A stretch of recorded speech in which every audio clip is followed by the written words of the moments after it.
आप 1000 घरों को उजाड़ करके भगवान राम का वहां मंदिर बना करके पॉलिटिकल इवेंट करेंगे, भगवान राम इससे खुश होंगे? जो फकीर बता करके आता है और राजाओं से भी बढ़ चढ़ करके जीता है, वो तानाशाह बन करके जीता है, हिटलर बन करके जीता है। भगवान की नगरी में भगवान राम की प्राण प्रतिष्ठा कर ही नहीं सकता है जो समाज को कई धड़ों में बांट करके देखता है। नरेंद्र मोदी ने फिर इतनी जल्दबाजी क्या है? अर्धनिर्मित मंदिर में भगवान राम की अमर्यादित तरीके से किसी भी विधि विधान का पालन नहीं किया जा रहा है और उसमें मूर्ति प्रतिष्ठा की जा रही, क्या कारण है? वो सिर्फ चुनाव सत्ता के होकर के रह गए। देखिए, किसी के बुलाने पर क्यों जाऊं मैं? भगवान राम के पास जाना है, ये कौन डिसाइड करेगा? आप डिसाइड करेंगे कि प्रधानमंत्री नरेंद्र मोदी डिसाइड करेंगे? क्यों डिसाइड करें? कौन होते हैं डिसाइड करने वाले? भगवान राम का कॉपीराइट ले लिया है क्या उन्होंने? जो शंकराचार्यों का अपमान कर सकता है वो अहंकाराचार्य ही हो सकता है। इस समाज को बीते 9-10 सालों में न जाने कितने धड़ों में बांटा है। और भगवान राम आ रहे हैं 22 जनवरी को, 22 जनवरी को आ रहे हैं, 23 जनवरी को चले जाएंगे क्या? जो मनाए सो करता है। अरे अभी तक तुम्हारा हस्तक्षेप तमाम जगह था, अब तुम धर्म के मामले में हस्तक्षेप करने लग गए। और बीते 8-9-10 सालों में सबसे ज्यादा यदि धर्म का उपहास उड़ाया गया है तो वो नरेंद्र मोदी की सोच और भारतीय जनता पार्टी के चरित्र के कारण उड़ाया गया है। आप कर सकते हो सब कुछ। नमस्कार, मैं ब्यूटी गिरी और आप देख रहे हैं नेशनल दस्तक। आज राम मंदिर, अयोध्या में राम मंदिर का उद्घाटन होने जा रहा है। वहीं 4 शंकराचार्य जो हिंदू धर्म के सबसे बड़े पंडित माने जाते हैं वो नहीं आ रहे हैं। किसी ने ये भी कहा, एक शंकराचार्य ने ये भी कहा कि अगर उद्घाटन नरेंद्र मोदी करेंगे तो हम क्या जाकर वहां ताली बजाएंगे। और इसको लेकर लगातार सवालों के घेरे में पीएम बने हुए हैं, नरेंद्र मोदी बने हुए हैं और इसका जो राजनीतिकरण किया जा रहा है उस पर भी लगातार लोग सवाल उठा रहे हैं। इसी पूरी मुद्दे पर हमारे साथ बातचीत करने के लिए मौजूद हैं कांग्रेस युवा नेता गोपाल तिवारी। क्या कहेंगे? शंकराचार्य नहीं आ रहे और तमाम तरीके के जो है सवाल उठ रहे हैं पीएम पर, क्या कहेंगे आप इस पर? देखिए, ये बहुत दुर्भाग्य की बात है कि हमारे देश में धर्म का सबसे बड़ा आयोजन, जिसका इंतजार हमारा देश वर्षों वर्षों से कर रहा था, तकरीबन 500 वर्षों तक भगवान राम के मंदिर के लिए लड़ाई चली। अनेक संतों ने अपनी उसमें आहुतियां दी, कई संत हमारे शहीद हो गए। बड़ी लंबी लड़ाई चली, पहले जमीन पर चली, जमीन से फिर कोर्ट में गई, कानूनी लड़ाई चली। और उस कानूनी लड़ाई में जिसके द्वारा लड़ाई लड़ी गई, जिसके माध्यम से जीत हासिल की गई, आज वो कहीं दरकिनार कर दिया गया है और पूरी तरीके से भगवान राम को बीच में ला करके 2024 के इलेक्शन को साधने की कोशिश की जा रही है। यह बहुत दुर्भाग्य की बात है। आपको मैं याद दिलाना चाहता हूं कि जब कोर्ट में मुकदमा चल रहा था और डीवाई चंद्रचूड़ जी के सामने लगातार जब बहस हो रही थी, तकरीबन कई घंटे बहस चली और उस लंबी बहस में सबसे ज्यादा अगर किसी ने तथ्य दिए, किसी ने तर्क दिए, तो आदि गुरु शंकराचार्य की परंपरा से निकले हुए हमारे जो चारों शंकराचार्य हैं और उसमें से सबसे प्रमुख अभी मुक्तेश्वरानंद जी जो हैं, लगातार उन्होंने तथ्य और तर्क दिए। और उन्हीं तथ्यों और तर्कों को कमजोर करने के लिए हमारे एक कथावाचक हैं स्वामी राम भद्राचार्य जी, वो अलग अलग तरीके से तथ्य और तर्क देकर के उस पूरी की पूरी स्थिति को कमजोर करने का प्रयास लगातार करते रहे। बेशक आज उनकी चीजें समाज के सामने ज्यादा तेजी से निकल करके आ गई, इसलिए लोग उसको अलग तरीके से देख रहे हैं।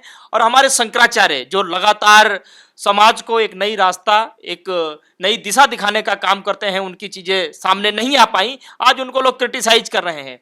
लेकिन मैं आपको एक बात बताना चाहता हूं कि शंकराचार्य आखिर है कौन?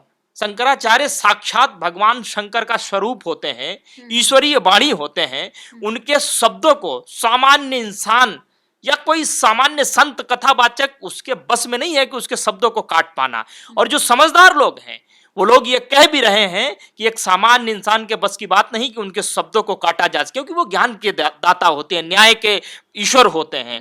और आज जब वो किसी का विरोध भी नहीं कर रहे हैं, वो न नरेंद्र मोदी का विरोध कर रहे हैं, न राम मंदिर का विरोध कर रहे हैं, वो सिर्फ इतनी सी बात कर रहे हैं कि लंबे वक्त तक मुकदमा चला, मुकदमे का फैसला आ चुका है, राम मंदिर बनाने के लिए सुप्रीम कोर्ट स्वीकृति दे चुका है, तो अब कोई मुकदमा लड़ भी नहीं रहा, कोई चैलेंज भी नहीं कर रहा। फिर इतनी जल्दबाजी क्या है कि मंदिर को पूरा नहीं होने दिया जा रहा है और अनिर्मित मंदिर में, अर्धनिर्मित मंदिर में भगवान राम की अमर्यादित तरीके से किसी भी विधि विधान का पालन नहीं किया जा रहा है और उसमें मूर्ति प्रतिष्ठा की जा रही। क्या कारण है, इतनी जल्दबाजी क्यों? अरे 2-3 महीने और रुक जाओ आप, 2-3 महीने रुक जाइए, आप मंदिर पूरा बन जाने दीजिए, पूरा गर्भगृह तैयार हो जाने दीजिए, उसका शिखर तैयार हो जाने दीजिए, आप प्रतिष्ठा कीजिए, पूरा देश उसका स्वागत करेगा। अरे मंदिर बन रहा है, पूरा देश खुश है, हम भी खुश हैं, सब खुश हैं, सारे लोग खुश हैं। लेकिन यदि हमारी इस सनातन परंपरा के सर्वोच्च शिखर पर बैठे हुए जो हिंदू धर्म के, सनातन धर्म के जो प्रधानमंत्री हैं, पितामह हैं, और जब वो कोई सवाल खड़ा कर रहे हैं, वो बता रहे हैं कि अभी मंदिर अर्ध निर्मित है, पूरी विधि विधान के साथ ये प्राण प्रतिष्ठा नहीं हो रही है, तो मुझे लगता है कि पूरे देश को बगैर किसी शंका के, बगैर किसी संदेह के उनकी बात को मानना चाहिए। और ये 2-3 महीने बाद भी हो सकता था, उसके बाद प्रधानमंत्री ही करते, कोई दिक्कत नहीं थी। अगर प्राण प्रतिष्ठा प्रधानमंत्री ही करना चाहते थे तो आप करते, लेकिन उससे पहले इन्हीं प्रधानमंत्री ने कई बार शपथ ली है संविधान की, और उस शपथ में धर्मनिरपेक्ष शब्द को सामने साध करके शपथ ली है इन्होंने। और जो धर्मनिरपेक्ष होता है और जो धर्मनिरपेक्षता को ध्यान में रख करके, उस लाइन पर रख करके किसी देश का प्रतिनिधित्व करता है, तो किसी एक खास धर्म के लिए वो व्यक्ति चुना नहीं जाता है। हिंदू, मुस्लिम, सिख, ईसाई, जैन, पारसी, बौद्ध, हर वर्ग, हर समाज, हर संप्रदाय के लिए वो होता है। तो आप कह रहे सिर्फ हिंदुओं के होके रह गए हैं प्रधानमंत्री? नहीं, वो हिंदू के होकर नहीं रह गए, वो सिर्फ चुनाव सत्ता के होकर के रह गए। अगर वो लोगों के होते, 140 करोड़ लोगों के होते, जनता के होते, तो आज वो जनता की बात को सुन रहे होते, जनता की बात को मान रहे होते। लाखों करोड़ों की संख्या में ऐसे लोग हैं जो शंकराचार्य के साथ में खड़े हुए हैं, शंकराचार्य के शब्दों को आगे बढ़ाने का प्रयास कर रहे हैं। लेकिन इनकी आईटी सेल कितना गंदा और भद्दा काम कर रही है। इनकी आईटी सेल ने एक नैरेटिव पूरी तरीके से चला रखा है कि आप शंकराचार्यों को गाली दो। अलग अलग इनके आईटी सेल के लोग भगवान शंकराचार्य को गाली देने का काम कर रहे हैं। यहां तक कि तमाम पंडित धीरेन्द्र कृष्ण शास्त्री अभी हाल फिलहाल में ही वायरल हुए, वो देवकी नंदन ठाकुर कथावाचक हैं और इनका बड़ा प्रभाव है लोगों के ऊपर। ये सब सामने आकर के ये कह गए, हम जैसे तुच्छ कथावाचक की इतनी सामर्थ्य और इतनी क्षमता नहीं है कि मैं भगवान आदि गुरु शंकराचार्य के ऊपर सवाल खड़ा कर सकूं। इन्हीं की भारतीय जनता पार्टी की पूर्व मुख्यमंत्री मध्य प्रदेश की उमा भारती जी ने कहा है कि अगर आदि गुरु भगवान शंकराचार्य किसी भी तरीके से असहमत है इस चीज को लेकर के, और हम उनको अपमान करें, उनके शब्दों का अपमान करें, तो ये हमारे अहंकार का प्रतीक है। लेकिन गोपाल जी, सवाल शंकराचार्य पे भी उठा था और पेपर में ये भी छपा था कि शंकराचार्यों ने पैसे लिए हैं, और उसके बाद उन्होंने प्रेस कॉन्फ्रेंस की है, उसकी वीडियो आए थे, लेकिन आरोप लगे थे कि उन्होंने पैसे लिए हैं। हमने अभी थोड़ी देर पहले आपको बताया कितना भद्दा और कितना गंदा काम कर रही है। आप सोचिए, हिंदू संस्कृति और सनातन धर्म को बदनाम करने का एक षड्यंत्र के तहत पूरी की पूरी भारतीय जनता पार्टी और आरएसएस किस तरीके से काम कर रही है। और जो उसमें ट्रस्ट में जो चंपत राय उसमें बैठे हुए हैं, बने बैठे हुए हैं, अरे ये मंदिर किसका है? कोई कहता है कि रामानंद संप्रदाय के लोगों का है, तो आप उन्हें सौंप दीजिए। लेकिन उस मंदिर में जाने की इजाजत किसे होती है? या तो भगवान शंकराचार्य को जाने की इजाजत होती है, या तो जो नेपाल के नरेश हैं उनको जाने की इजाजत होती है। और इस बात की पुष्टि मैं नहीं कर रहा हूं, मुझे लगता है कि योगी जी कभी योगी रहे हैं और इसलिए उन्हें यह बात मालूम है। उन्होंने मंचों पर चीख चीख करके 2016 में यह कहा था कि किसी भी गर्भगृह में, भगवान के गर्भगृह में जहां भगवान की प्रतिष्ठा होती है, प्रतिष्ठित होते हैं, वहां सिर्फ भगवान शंकराचार्य और नेपाल नरेश को जाने की इजाजत होती है। क्या नरेंद्र मोदी जी भगवान से ऊपर अपने आप को समझते हैं? भगवान राम से ऊपर अपने आप को समझते हैं? लेकिन फिर बात यही तो आ जाती है कि अगर भगवान है तो सबके भगवान क्यों नहीं है? ऊंचा नीचा और भेदभाव क्यों है? अगर ओबीसी का प्रधानमंत्री उद्घाटन कर रहा है तो क्या दिक्कत हो गई ब्राह्मणों को? ये किसने कह दिया? ये कहां से सवाल शुरू हो रहे हैं ऐसे कि शंकराचार्यों को प्रॉब्लम इसलिए हो रही है क्योंकि ओबीसी का प्रधानमंत्री कर रहा है, तो जाति आ रही है इसमें। अगर भगवान है तो सबके भगवान बराबर होते हैं। आपको भगवान शंकराचार्य की जाति मालूम है? ज्यादातर प्रिविलेज ब्राह्मणों को ही दी जाती है। ये तो आपका थॉट है, ये आपका सोचना है, मेरा थॉट नहीं है। मेरा थॉट नहीं है। 85% अगर बात करें, हाल फिलहाल में ही मैं मध्य प्रदेश इलेक्शन में काम करके आया हूं। चंबल में कम से कम 90 मंदिरों का निरीक्षण किया मैंने। 90 में से 82 मंदिरों पर एसटी ओबीसी के पुजारी थे वहां पर। ये तो मानसिकता है, फैलाई गई है, उसका कोई काट नहीं है, उसका कोई, क्योंकि कुतर्क को तर्क से नहीं सिद्ध किया जा सकता है, तर्क को ही तर्क से सिद्ध किया जा सकता है।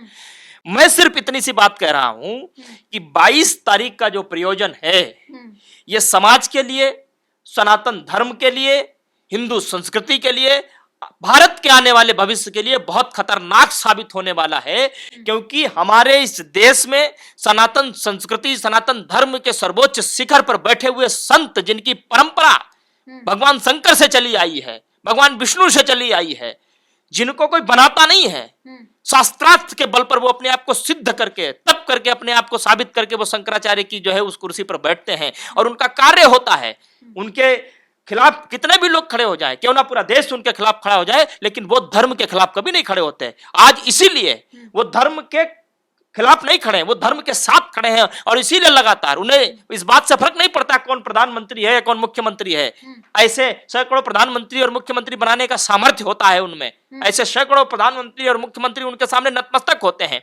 और इसीलिए वो इस बात को कह रहे हैं कि मैं एंटी बीजेपी नहीं, मैं एंटी नरेंद्र मोदी नहीं, मैं एंटी किसी बात के एंटी नहीं, लेकिन वो कह रहे हैं कि जो गलत तरीके से धर्म का सहारा लेकर के अलग अलग कुतार्किक जो है वो तर्क देकर के अगर किसी भी चीज को बिगाड़ने का काम करेगा, तो शंकराचार्य होने के नाते ये हमारा धर्म है कि मैं उस पर सवाल खड़ा करूंगा, सवाल खड़ा करता आया हूं और सवाल खड़ा करता रहूंगा। और मुझे लगता है कि आज हम सबको भगवान शंकराचार्य के शब्दों को बहुत गौर से, बहुत ध्यान से सुनने की जरूरत है और सोचने की जरूरत है कि आखिर वो कह रहे हैं तो इसके पीछे जरूर कोई ना कोई कारण है।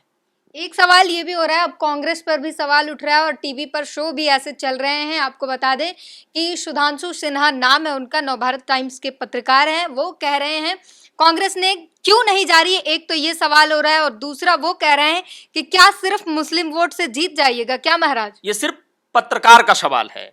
मुझे लगता है कि कांग्रेस के कम से कम कल उद्घाटन, आज उद्घाटन होना है, कांग्रेस के कम से कम हजारों की संख्या में लोग जा चुके हैं। हमारी चेयरपर्सन सोशल मीडिया की सुप्रिया सिन्हा जी जा चुकी हैं, दीपेंद्र हुड्डा जी जा चुके हैं, हजारों की संख्या में कार्यकर्ता जा चुके हैं। हम तो पहले भी अयोध्या गए भगवान राम के दर्शन करने के लिए, हम फिर जाएंगे 22 जनवरी के, हम 23 को भी जाएंगे, 24 को भी जाएंगे, 25 को भी जाएंगे, हम दर साल जाएंगे।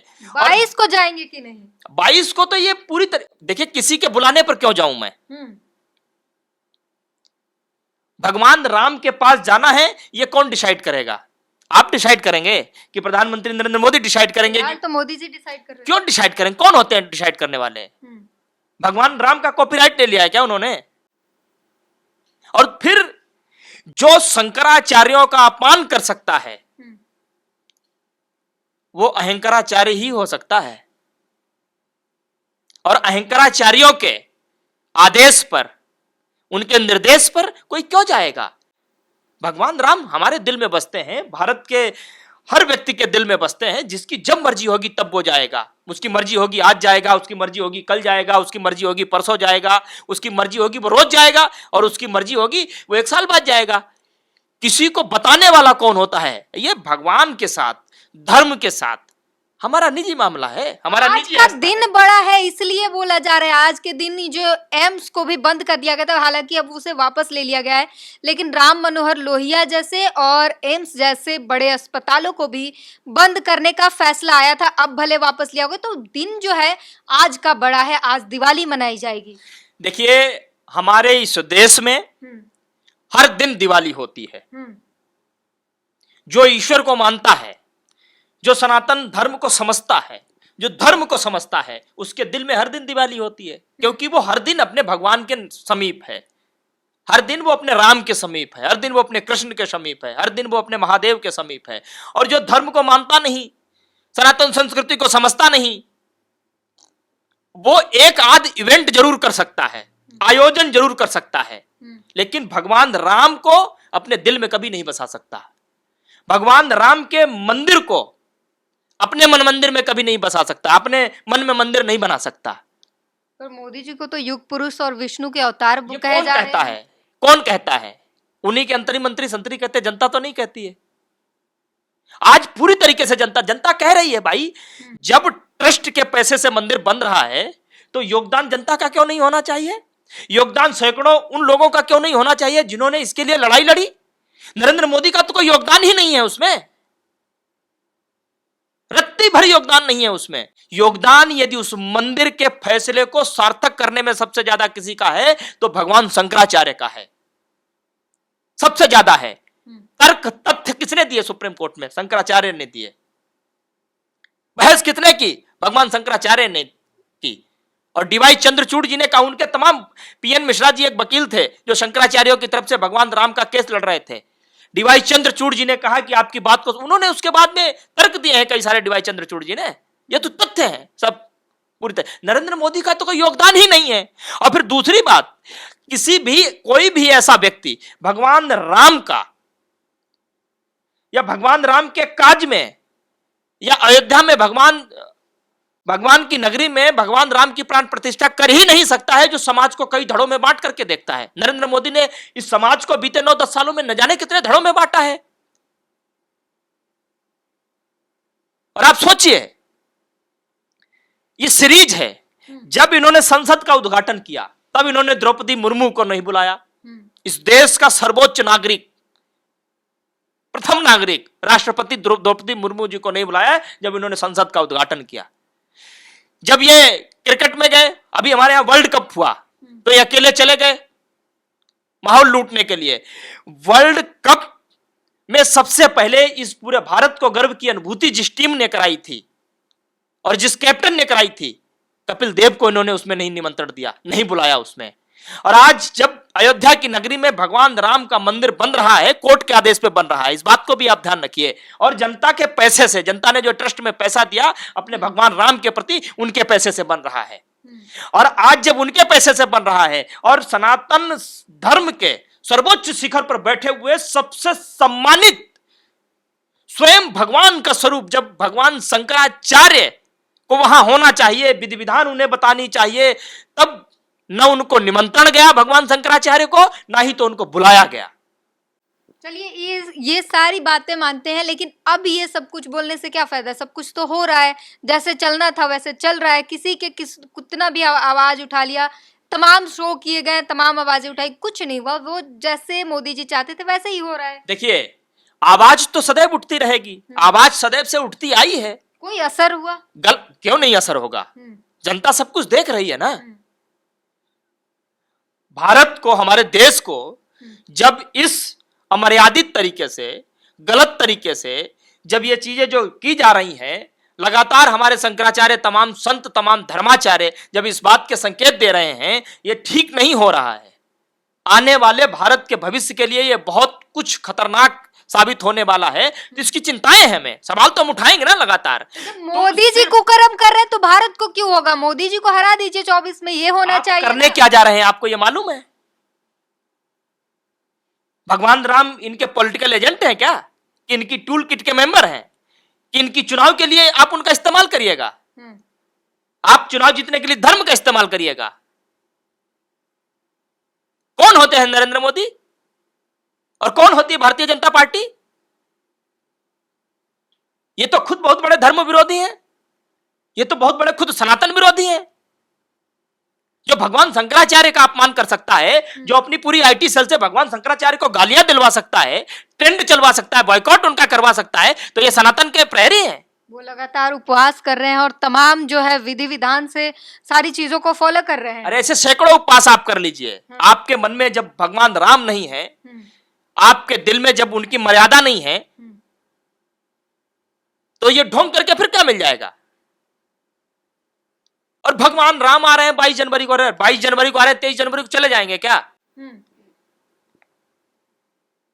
भगवान राम रोज हमारे दिल में है, यही है, कभी गए नहीं थे हमारे पास से। तो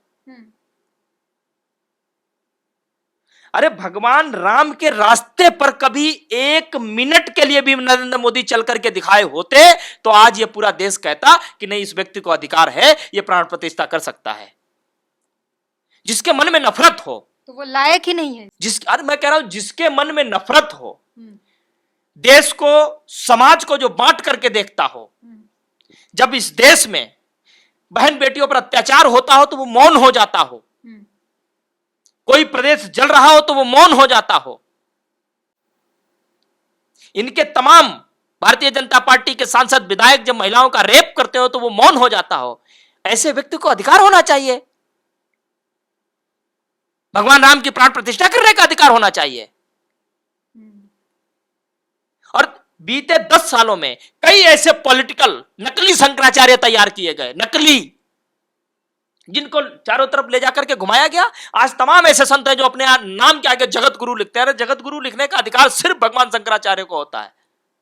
और जो धर्म को रत्ती भर भी जानता है, जो सनातन को रत्ती भर भी जानता है, वो शंकराचार्य का खिलाफत नहीं करेगा, उनके लिए अपशब्द नहीं बोलेगा, और वो विरोध ही करेगा इस पूरे के पूरे पॉलिटिकल कार्यक्रम का। तमाम चीजों पे हमने बात की। एक आखिरी सवाल आपसे ये पूछना चाहूंगी, जो अयोध्या का मंदिर बन रहा है, राम मंदिर, उसके प्रांगण के लिए तमाम लोगों, ऐसे लोग हैं, उसके आसपास के लोगों की घरें भी तोड़ी गई, बुलडोजर चलवाया गया, और उनके आंसू जो है वो हमने देखे सोशल मीडिया पे, क्योंकि टीवी तो दिखा नहीं रहा है, तो हमने सोशल मीडिया पे ये सारी चीजें, और कैसे वो लोग रो रहे हैं, उस दर्द पर आप क्या कहेंगे? इनके लिए कोई बड़ी बात नहीं है। जब इन्होंने काशी में कॉरिडोर बनवाया, इन्होंने हजार साल पुरानी मूर्तियां, हजार साल पुरानी शिवलिंग इन्होंने एक झटके में तोड़ दी।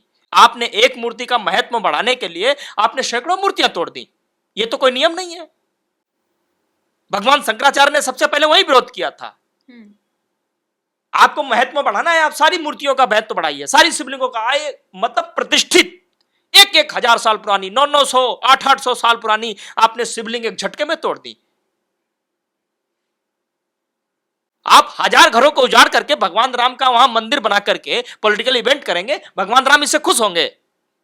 और जो झोपड़ी में चारों तरफ तमाम तस्वीरें ऐसी भी आई जहां झोपड़ी में चारों तरफ जो है लोग बेतहासा ठंड में कड़कड़ाती सर्दी में रह रहे हैं। मुझे लगता है यदि भगवान राम वास्तव में आएंगे तो सबसे पहले उसी झोपड़ी में जाएंगे, और उस झोपड़ी में जाने के बाद वो उस मंदिर में तो नहीं जाएंगे। मेरे भगवान को मैं जानता हूं ना, मेरे राम को मैं जानता हूं, हमारे राम को मैं जानता हूं। मेरे राम कौन थे? अरे वो तो कभी महलों में रहे ही नहीं, समग्र जीवन उन्होंने जंगलों में काट दिया, इंसानों के साथ नहीं रहे कभी, कीड़े मकोड़े जीव जंतु पशु पक्षी इनके साथ जीवन व्यतीत कर दिया। जिन्होंने पिता की आज्ञा का पालन करने के लिए, माता के वचन को सार्थक करने के लिए 14 वर्ष का वनवास काट लिया, राजा से सन्यासी बन गए। और एक यहां जो फकीर बता करके आता है और राजाओं से भी बढ़ चढ़ करके जीता है, वो तानाशाह बन करके जीता है, हिटलर बन करके जीता है, जो मनाए सो करता है। अरे अभी तक तुम्हारा हस्तक्षेप तमाम जगह था, अब तुम धर्म के मामले में हस्तक्षेप करने लग गए। और बीते 8 9 10 सालों में सबसे ज्यादा यदि धर्म का उपहास उड़ाया गया है तो वो नरेंद्र मोदी की सोच और भारतीय जनता पार्टी के चरित्र के कारण उड़ाया गया है। सनातन संस्कृति का अपमान हुआ है तो नरेंद्र मोदी के कारण, नरेंद्र मोदी की सह पर निडरता के साथ लोगों ने जो है सनातन धर्म की जो है खिल्लियां उड़ाने की कोशिश की, उसको बदनाम करने की कोशिश की, भगवा का अपमान करने की कोशिश की। ये किसी से छिपा नहीं है, सब देख रहे हैं। ठीक है, आज आपके पास पावर है, आज आपके पास सत्ता है, आप कर सकते हो सब कुछ। बहुत आकांक्षा है इस देश में, अनेक लोगों ने इस सनातन संस्कृति को तोड़ने का काम किया, प्रयास किया, तोड़ नहीं पाए। एक से एक बलशाली लोग जो है, अरे रावण जैसे दुराचारी लोग जिनकी तीनों लोगों पे विजय प्राप्त थी, जब वो सफल नहीं हो पाए, तुम तो इंसान हो। दूसरी बात, एक जवाब छूट गया, आपने पूछा कांग्रेस क्यों नहीं जा रही। मैं समझता हूं हिंदू और सनातन संस्कृति के सर्वोच्च शिखर पर विराजमान जो हमारे शंकराचार्य हैं, भगवान शंकराचार्य हैं, जो पितामह हैं, जो राष्ट्रपिता हैं धर्म के, जो प्रधानमंत्री हैं धर्म के, यदि वो किसी चीज को लेकर के असहमति जता रहे हैं तो यह हमारा धर्म बनता है कि हमें उनकी बात को सुनना भी चाहिए और उनकी बात को स्वीकार भी करना चाहिए और उस पर फैसला भी लेना चाहिए। इसलिए अर्धनिर्मित मंदिर में प्राण प्रतिष्ठा हो रही है। शंकराचार्य जी इस बात से बिल्कुल भी सहमत नहीं है। उनका कहना है कि कुछ समय हम और रुक सकते थे, ऐसी कौन सी जल्दबाजी है। इसलिए कांग्रेस के हजारों कार्यकर्ताओं को राहुल गांधी जी ने कह दिया कि जो भी जाना चाहे वो जा सकता है। भगवान राम से हमारा पर्सनल कनेक्शन है। हम जाएंगे जब हमारा मन होगा, और हमारा भी मन होगा तब हम जाएंगे। लेकिन एक बात मैं जरूर कह रहा हूं, जिसके दिल में राम नहीं हो, जिसके मन में मंदिर नहीं हो, ऐसे कई राम की प्राण प्रतिष्ठा करके, ऐसे कई मंदिर बना करके कुछ नहीं होता। सबसे पहले मंदिर बनाने और राम की प्राण प्रतिष्ठा करने से पहले अपने दिल में राम की प्राण प्रतिष्ठा कीजिए। और मुझे लगता है कि नरेंद्र मोदी अपने पूरे जीवन काल में कभी उन्होंने राम को अपने दिल में प्रतिष्ठित नहीं किया, अपने मन में कोई मंदिर नहीं बनाया। इंसानों के लिए कोई जगह नहीं है उनके मन में, हैवानों के लिए जगह है। ऐसे व्यक्ति को भगवान राम के प्राण प्रतिष्ठा करने का कोई अधिकार नहीं होना चाहिए। अगर वो कर रहे हैं तो यह समाज के लिए बहुत दुखद है, दुर्भाग्यपूर्ण है, और इसका परिणाम इस देश को अवश्य भुगतना पड़ेगा। ये भगवान शंकराचार्य की दुखित आत्मा से निकले हुए शब्द हैं। हम तो समझ रहे हैं उसको, देश की जनता को भी एक न एक दिन समझ में आएगा। तो लगातार जितने भी विरोध हो, जितने भी सवालों के घेरे में पीएम मोदी को रखा जाए, लेकिन जो भी अयोध्या के कार्यक्रम थे, राम मंदिर के जो कार्यक्रम थे, जो सारी चीजें थी, वो सब कुछ चल रहा है विरोध के बावजूद भी। भले शंकराचार्य जो कुछ भी कह ले। वहीं कांग्रेस पर जो सवाल उठ रहा है कि कांग्रेस क्यों नहीं जा रही, तो कांग्रेस का साफ यही कहना है कि धर्म के नाम पर जो राजनीतिकरण चल रहा है उसका हिस्सा कांग्रेस बनने को तैयार नहीं है। और यही जो अयोध्या के राम मंदिर के प्रांगण के लिए जिन गरीबों के घर उजाड़े जा रहे हैं, वो आंसुओं देखकर आप जो है बेहद दर्दनाक और बेहद रुला देने वाले जो आंसू सोशल मीडिया पर दिख रहे हैं, क्योंकि टीवी मीडिया नहीं दिखाती इसे, और वो लगातार जो है तस्वीरें वायरल हो रही है और उसकी निंदा हो रही है। लेकिन बावजूद इन सब के लगातार जो अयोध्या का कार्यक्रम है वो बिल्कुल निर्विरोध जो है, विरोधों के साथ, लेकिन वहां पर कोई किसी भी तरीके का अड़चन आए बिना चल रहा है। पूरी बातचीत पर अपनी प्रतिक्रिया जरूर दीजिए। कैमरामैन आशीष के साथ ब्यूटी गिरी, नेशनल दस्तक। नेशनल दस्तक की आपसे गुजारिश है कि अगर इसको बचाना चाहते हैं तो नेशनल दस्तक को सब्सक्राइब करने के लिए रेड कलर के सब्सक्राइब बटन को दबाएं, फिर बेल आइकन की घंटी दबाएं। नेशनल दस्तक को बचाने के लिए बहुत जरूरी है कि हर खबर को शेयर करें, लाइक करें, कमेंट जरूर करें।